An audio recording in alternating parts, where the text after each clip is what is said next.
Olá, bom dia, meus caros irmãos, queridas irmãs, os devotos e devotas de Santo Antônio. Quero desejar para você, para sua família, uma abençoada quinta-feira. Hoje é dia 24 de julho.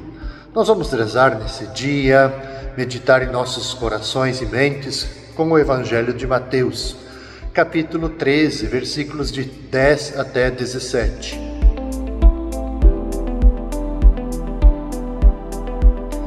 Os discípulos aproximaram-se e disseram para Jesus: "Por que tu falas ao povo em parábolas?" Jesus respondeu: "Porque a vós foi dado o conhecimento dos mistérios do reino dos céus. Mas a eles não é dado, pois a pessoa que tem será dado ainda mais e terá em abundância. Mas a pessoa que não tem será tirado até o pouco que tem. É por isso que eu lhes falo em parábolas, porque olhando eles não veem e ouvindo eles não escutam nem compreendem. Desse modo se cumpre neles a profecia de Isaías: havereis de ouvir sem nada entender, havereis de olhar sem nada ver, porque o coração deste povo se tornou insensível. Eles ouviram com má vontade e fecharam seus olhos para não ver com os olhos, nem ouvir com os ouvidos, nem compreender com o coração, de modo que se convertam e eu os cure. Felizes sois vós, porque os vossos olhos veem, vossos ouvidos ouvem. Em verdade vos digo, muitos profetas e justos desejaram ver o que vedes e não viram, desejaram ouvir o que ouvis e não ouviram."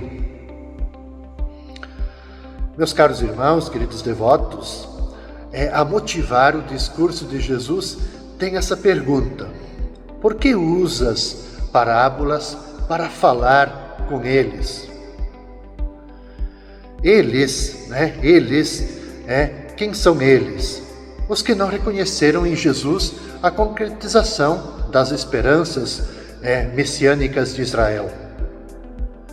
Então, essas pessoas, eles não se aproximam de Jesus, não seguem Jesus, não falam com Jesus, embora falem dele.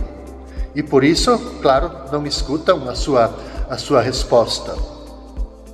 A graça, ela não pode entrar em seu coração para que eles pudessem entrar no mistério do Filho e do reino por ele anunciado.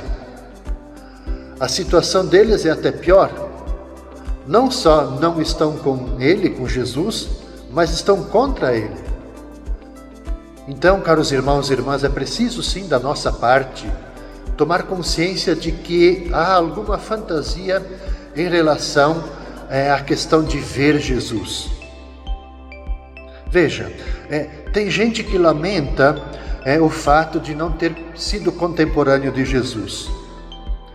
Gostaria de tê-lo visto, tocado nele, ouvido, como se o encontro com Jesus dependesse da presença física.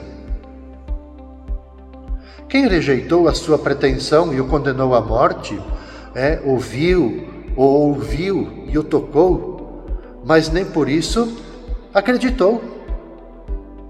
Muito pelo contrário, a fraca e frágil humanidade de Jesus foi para eles uma barreira intransponível para o passo da fé. Vários episódios na Bíblia, nos Evangelhos, as pessoas desacreditaram Jesus por ele ser o filho de carpinteiro. Pode vir alguma coisa boa lá da Galileia, lá de Nazaré. Então, mas também ao mesmo tempo há a situação daqueles e daquelas pessoas que creram sem ter visto. Então o acontecimento é tornado presente pela palavra de quem o testemunha. Um elemento, porém, me parece assim que estabelece uma conexão entre os dois grupos, dos que estavam com Jesus, mas não acreditaram, daqueles que acreditaram sem tê-lo visto. E que é decisivo. Colher e acolher o significado do fato. Ver, sim, ver um fato é muito importante. Mas pode também, a gente pode dizer assim, pode ser trágico. Por que eu digo que é trágico? Porque é a situação dos que viram e não acreditaram em Jesus. Não acreditaram nos seus milagres, nas suas palavras. Então, não ver um fato, mas crer no seu significado é salvador.